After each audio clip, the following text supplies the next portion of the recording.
switching to English now because it's going to be in English tonight.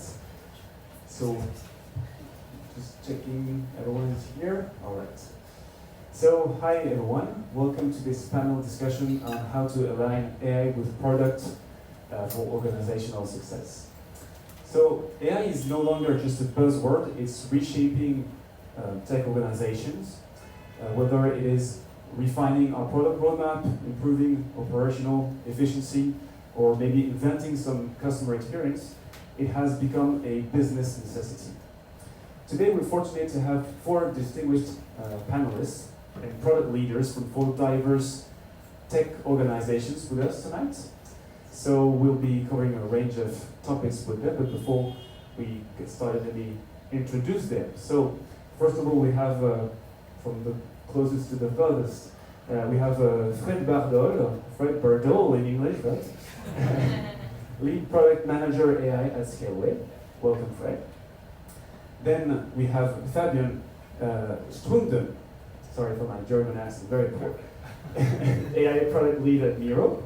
Then we have Loïc Charpentier, it's a joke, Product Director at Doctolib. And finally we have Nisa Gregory, who is Product Lead at Deezer. So welcome to the 4 of you. And the discussion will be moderated by myself. My name is Sébastien Altunian, the only name I didn't manage to pronounce right. And I'm head of product data and AI here at Thiga, so I'm very glad to be with all of you tonight. So each of you will need to bring a unique perspective on how you are currently implementing AI in your organizations.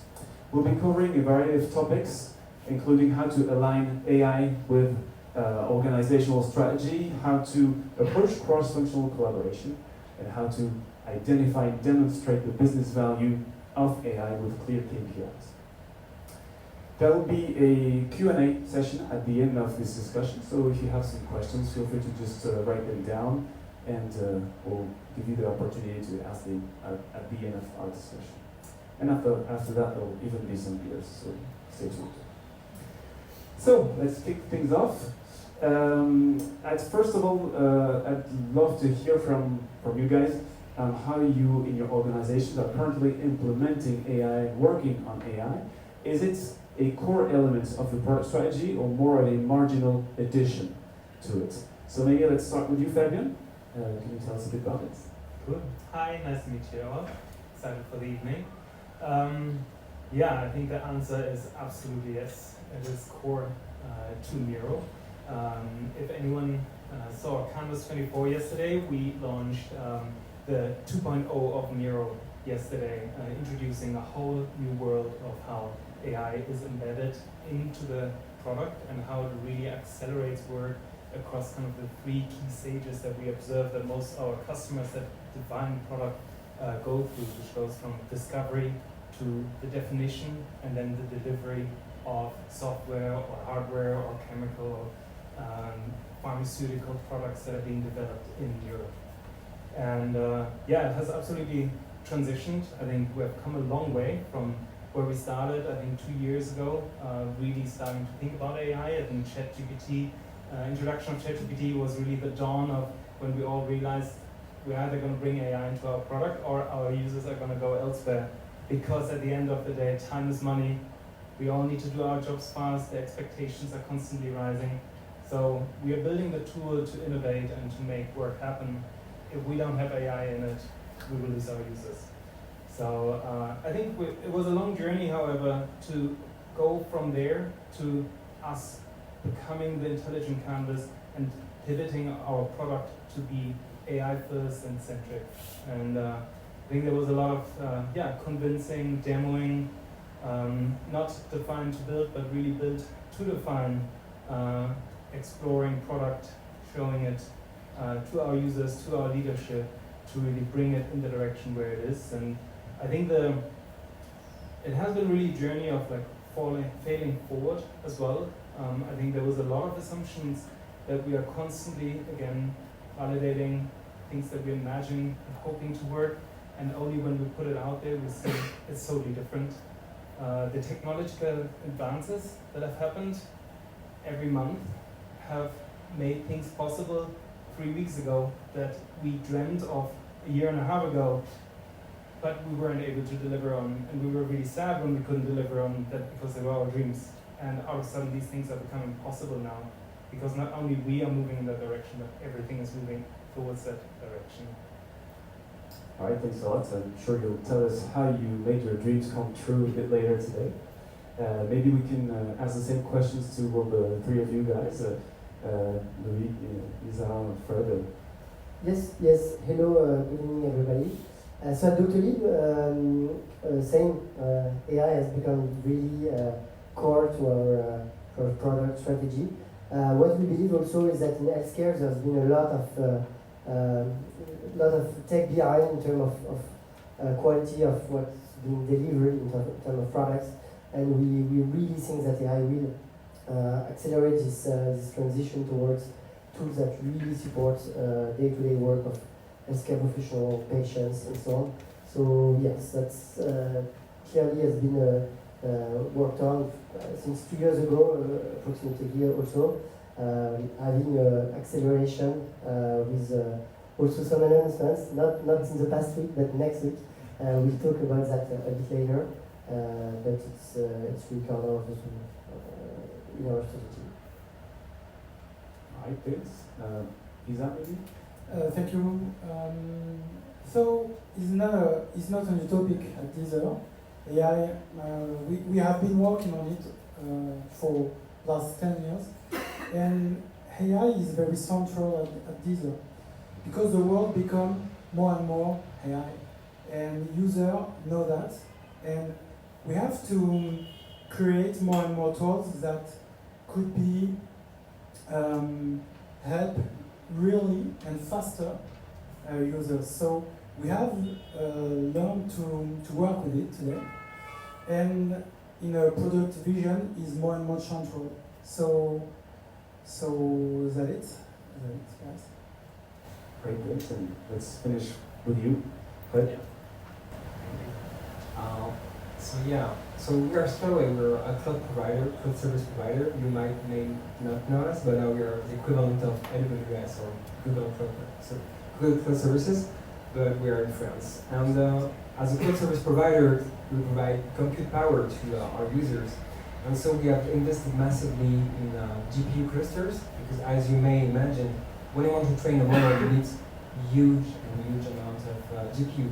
For example, 1,000 GPU connected together. And these are huge machines. Each one costs several tens of thousands of euros. So it's really big clusters. And we have invested massively on that. And we are now about to provide, we have the biggest computing power and GPU in Europe. So we made huge investment to make sure we can create here the model of tomorrow.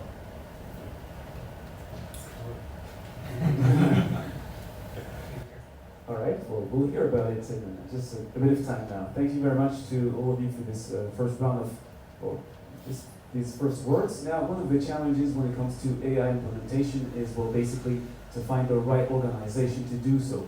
Some organizations, some companies will choose to create like an internal AI factory or centralized team dedicated to leading AI projects, whereas other companies will choose rather to have like some spread resources across many teams or functions. So I'd be curious to know, first of all, how you guys approach it in your respective organizations. Maybe we can start with you, Loic.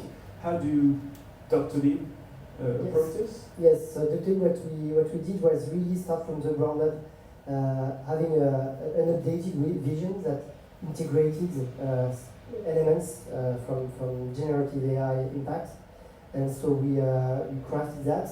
Based on that, we had new ambitions that rolled out by hiring new data scientists, repurposing also some internal resources that wanted to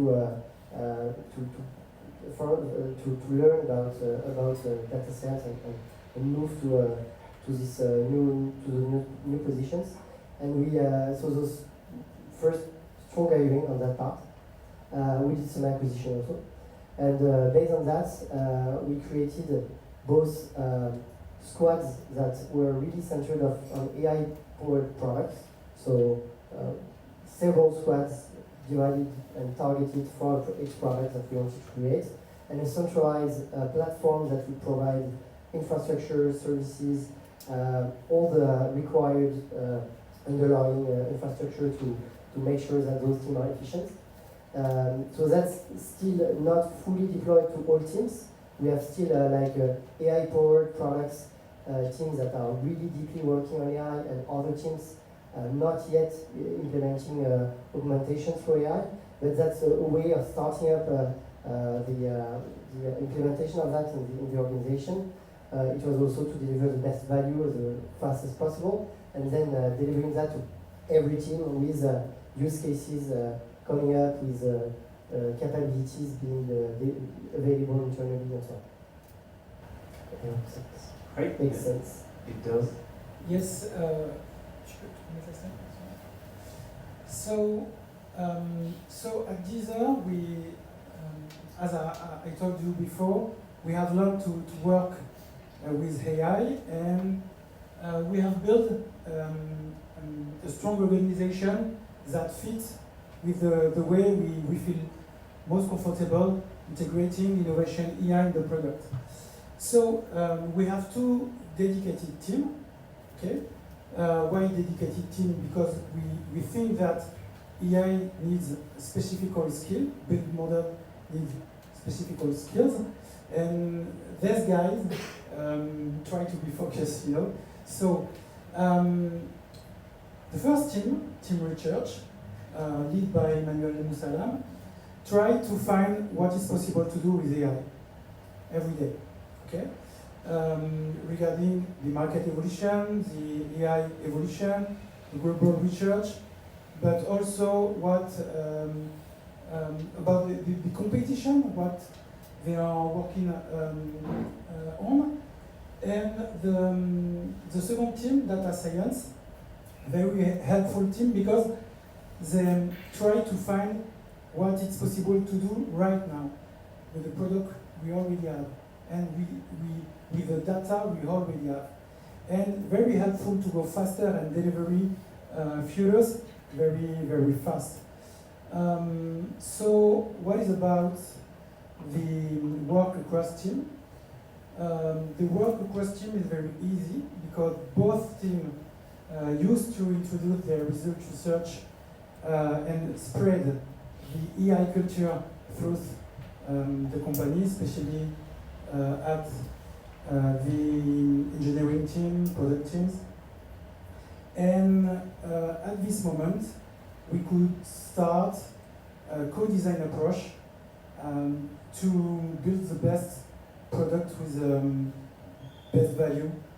And this close collaboration raises the awareness of the importance of designing solutions that have the best impact for the product, and that's what truly matters. All right, great. Now, the two of you remain. Who wants to speak first?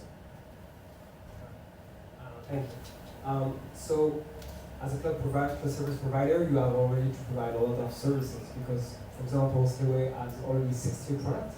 Also, we know how to create new teams for new products. So we just create a new tribe, which I'm responsible of. And in this tribe, we have 3 squads.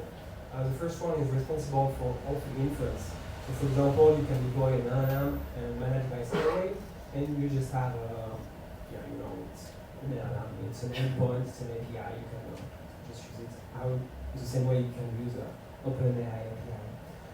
We also have a team responsible for clusters because it's a new way to manage hardware, which is really hard to deal with because you have a super complicated way to connect the GPU together. So it's like you can just quite get into that, and also you have to sell it, which is quite different from the rest of the products. And the third thing is an internal squad because we want Scaleway to benefit from AI also internally and for our customers.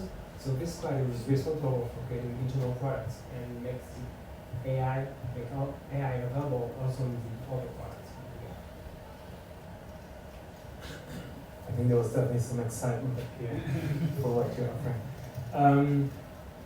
Yeah, I think in Miro, I think all our expectations were changed, broken, and built again, I think, over the last 2 years.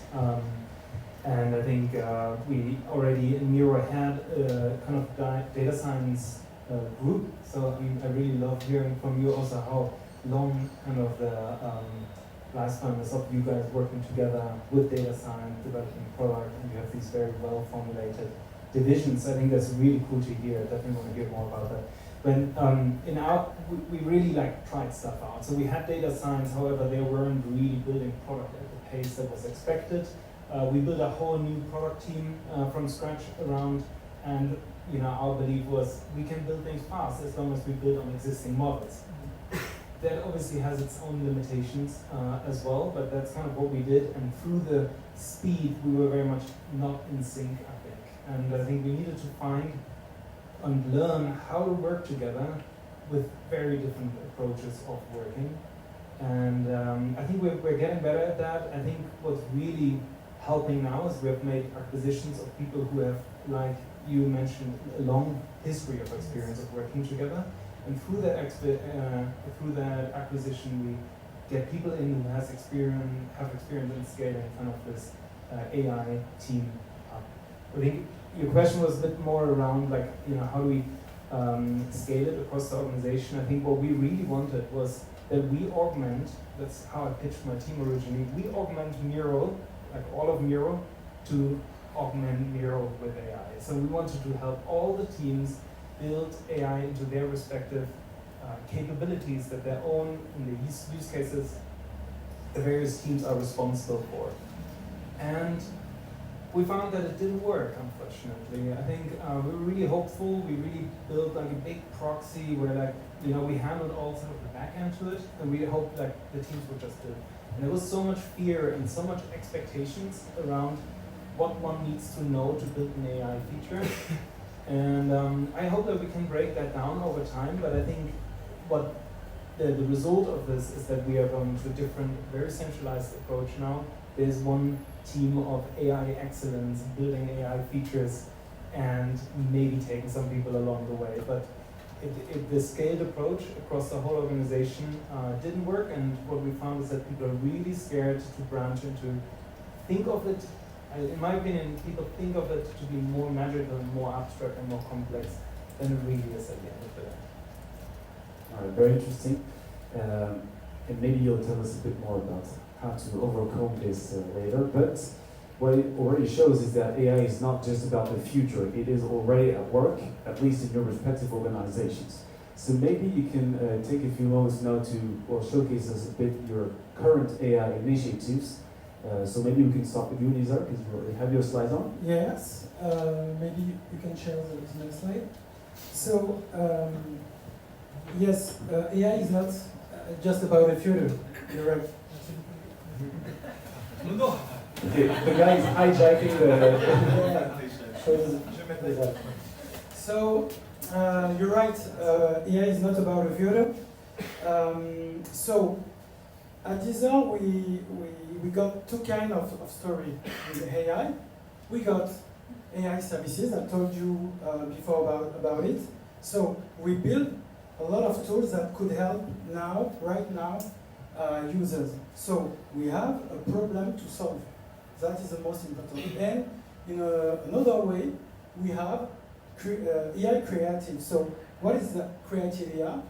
Is something like, okay, we'll give a hand to the user, maybe to create something new with the music. Something, it could be the owner of the asset. So the second one is something like a bet about the future. We're trying to shape the music industry. But right now, as a product manager, I have problems to solve. So I could take the use case of the personalized playlist. So what is about? With some KPI and regarding some KPI and with the research, we find that a lot of beginners in the service doesn't create playlist. And we know today creation of playlist, creation of an object in a product is a churn killer, because you don't want to leave something you create, you know. So we worked with the AI teams, and we made in place a prompt, a musical prompt. So, for example, I said to Deezer, please create a playlist for my body summer. Okay. In 5 seconds, I have the playlist with maybe 10 or 15 tracks, and that could be help and fix the problem we got. And what KPI we would like to, we would have a look on maybe 2 KPIs. What is about churn? Does it decrease? What is about the number of sessions on this playlist, AI playlist? Is okay. Not available yet. It's available, but it's a beta version, so we are waiting for the result. But the first metric is very good, very good. Because when you spend a lot of time to search a track, you want to search a track in a billions and billions track of the catalog, in the catalog. So we help you to save time, and maybe you don't know by what to start, you know, which track. So we help the user to go faster and to create his space. Right?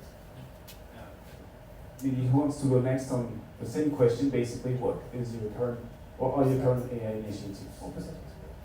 Depends if you have to show some. No, slides, yes. So let's make it. Awesome. So I already mentioned it earlier on. So we're talking about what's exciting, what we are working on. Yesterday we announced Miro 2.0, the innovation workspace.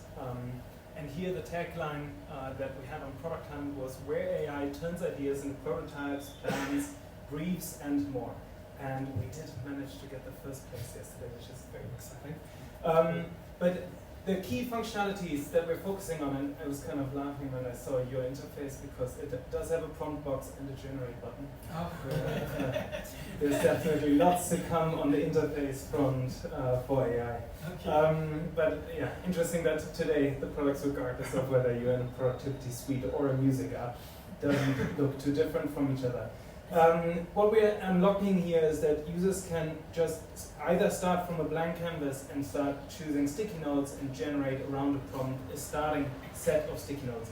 Documents, images, and of course diagrams as well. Diagrams is our most adopted AI feature of all of the creation because it's a true time saver for people to just describe the diagram they want to generate, paste the snippet of code that they want to diagram in there, and then just press generate. And that's a true time saver. And I think what's really nice here is not only can you write a prompt, but you can also select the stuff that already exists on the board. And I think this is something that we're really talking a lot about. We haven't fully figured it out, but aspirationally, we want the board to become the prompt. So we want to go away from prompting. We had a nice conversation earlier around prompting here before it started, and I think we know that it's very tough for people to write prompts, and this is a big deteriorator on how to adopt AI products as well. And therefore, we want to actually try to move as much as away from prompts as possible. We want to understand what is the context of the user, how can we make recommendations of actions they can take, one click, and then generate something meaningful for them. So how do we understand the context of our users sufficiently, put enough examples of prompts that we believe could be valuable so that we can generate something that's meaningful to the user in the right time. I think that's where we want to get to. We're not there yet. If we move on. one more thing here, we are building a Lego block system, and this Lego block system allows you to build your own applications, workflows, processes on a Miro board. So this innovation canvas is we're going totally away from it's just for sticky notes and you put a couple of ideas down. We're going into building entire systems on boards that help you kind of build particular workflows on it and run through them again. And AI has become one of the building blocks. So you can pre-write those prompts, you can save the prompts with the shortcuts that live on Canvas, and with that you can change the inputs, you can put your latest interview transcripts in, you can put your insights that you captured during an interview in there, and you just press generate and then it just outputs that for you. And these prompts that they live on Canvas, again, takes this hurdle away from people that everyone has to write the prompt themselves. The task expert, your user researcher can write those prompts and ship them across your entire organization. And now just the last one is something we just announced yesterday. We now allow our users to generate clickable prototypes from a couple of sticky notes on the board. You just describe kind of the key screens you want. Congrats. And you can test all of this without going to Figma. Imagine that.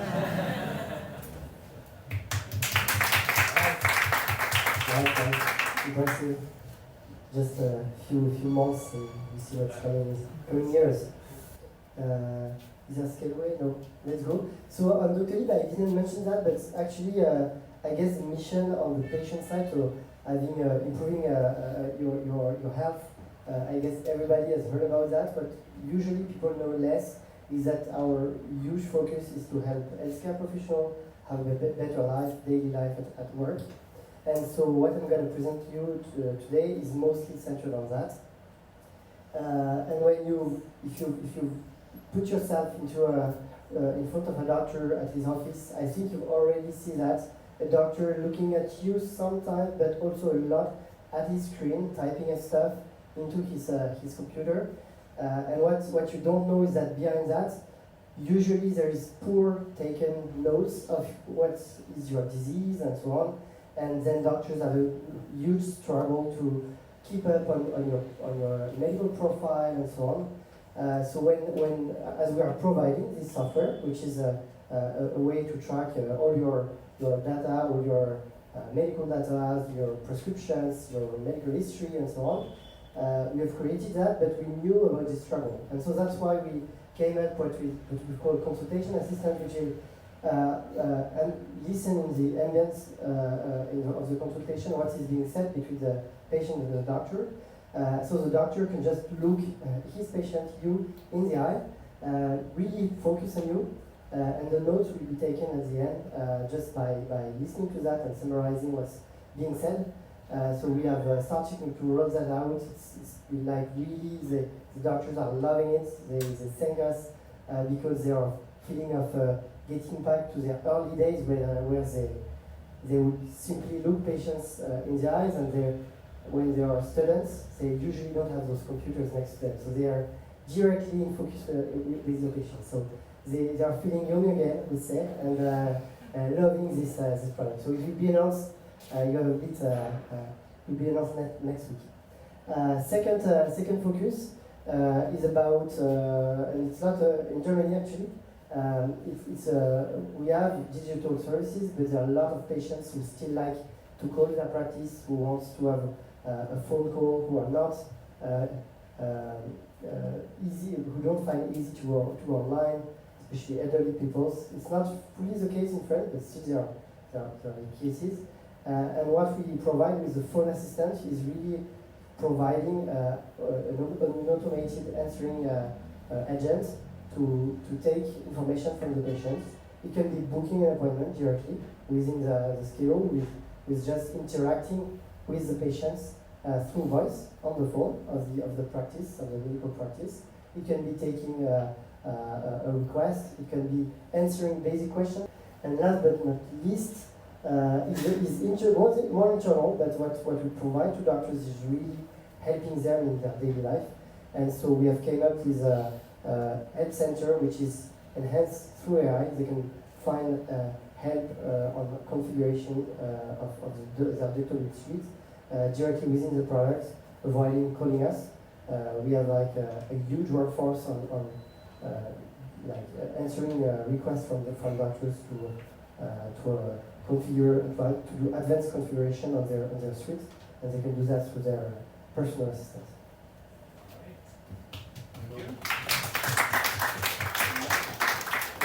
Thank you. It's my turn for the second promo time. First, we have a big conference called AI Pulse. It's will be November 7th. Huge conference at Station F. We'll have we expect to have a lot of people, really technical talks, really cool. For example, last year we announced creation of QTI, which is a lab that uses Moshi, the first live audio model. So you can register here. Really cool.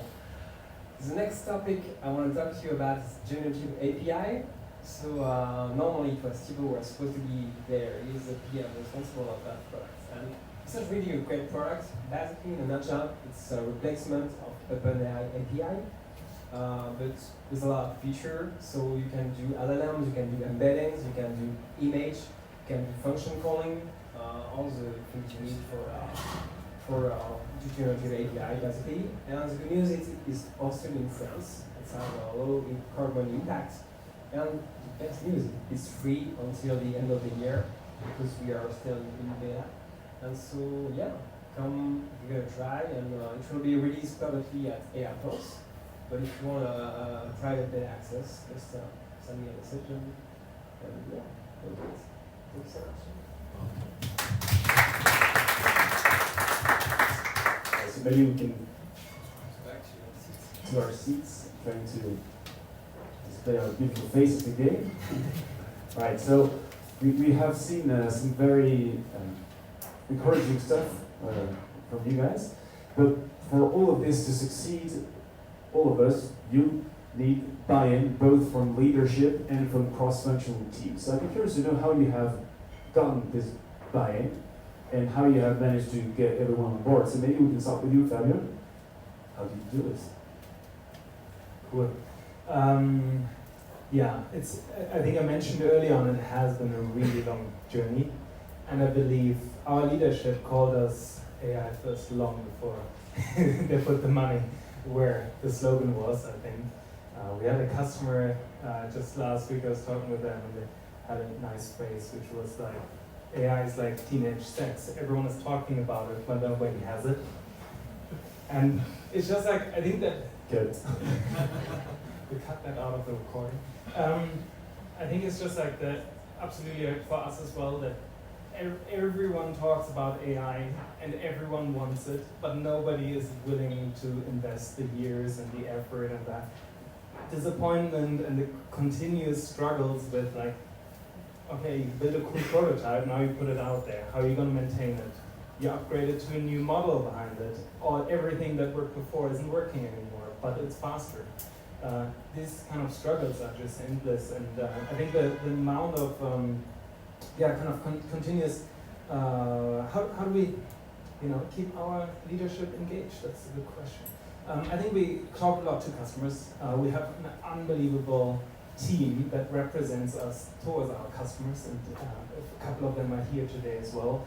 And I think they have created a pull for this as well. And I think with that pull representing the need and the desire from our customers to have an answer to how should AI be integrated into their company and what benefits can they get from it, that really helps to then kind of come to us, and we need to deliver on those expectations as well. And over time it became more than just talking about AI, really setting up the teams, making acquisitions, and now after 2 years, I think we are better set up than we have ever been before. And as you can see, yesterday we launched it kind of really in our slogans as well.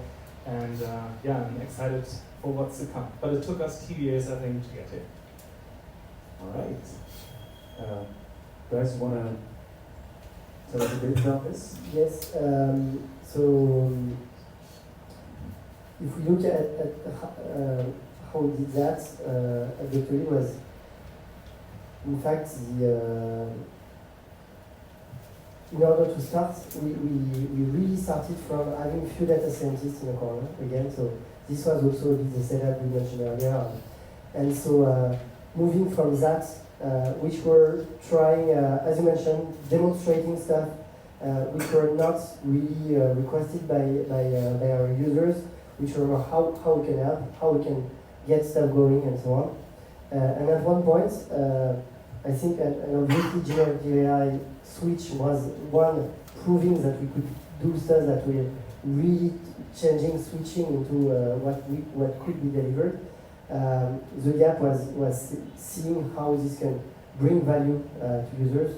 And when that was seen, the shift in volume of this investment, buy-in from our top leadership and our CEO Stan was really strong. And when he goes strong on stuff, he goes very strong. So we started to, as I mentioned, switch a hiring volume, switch the focus of roadmaps of investments. And so once we had that, this top leadership buy-in, obviously it was much easier for all teams. And we started, as I mentioned, with like very focused team on specific problems to crack. Some of the solutions I just showed here, which were like small teams focused on that. And the rest of the company is now very much attracted thanks to that and accelerates. And we didn't quite mention that, but for example, internal tooling of AI and enhancement of teams through AI is accelerating, also thanks to what's being demonstrating of products that can be shipped and so on. So this is also a shift in top leadership, some teams, and then spreading out to the whole organizations that see the real value of it. Precisely, we're going to talk about value in just a moment, but before that, maybe Fred, you can tell us how you convinced Xavier Niel to carry on some AI projects at Scaleway. Actually, he convinced us. So he was the one wanting to invest on a GPU cluster because he saw it had a great potential. So the buy-in from the leadership was quite easy, but it's not the only problem we can have because we don't want the AI trap to be really apart from the rest of the company. So our challenge was to make sure everyone on the company is involved in AI, is interested by that, and is not afraid. So we are trying our best by organizing some meetups, some open door meeting, to make sure everyone in the company joins the journey. Because we don't want to be isolated and just be the cool kid doing AI and the other stuff are running their products. So we try to be as open as possible, and for now it's working quite well. Another question from someone here. All right. No question. No one is hungry and thirsty. Okay, so we'll now actually share some drinks together. So if you want to ask Loic when Doctolib is going to replace your doctor with AI, ask Deezer when he's going to replace Madonna with a synthetic voice, you can do so. Thank you to all of you for being here today and the people who are watching us online as well. Thank you to our wonderful 4 panelists for their very fruitful and insightful discussions with us today. Now let's enjoy our drinks. Merci.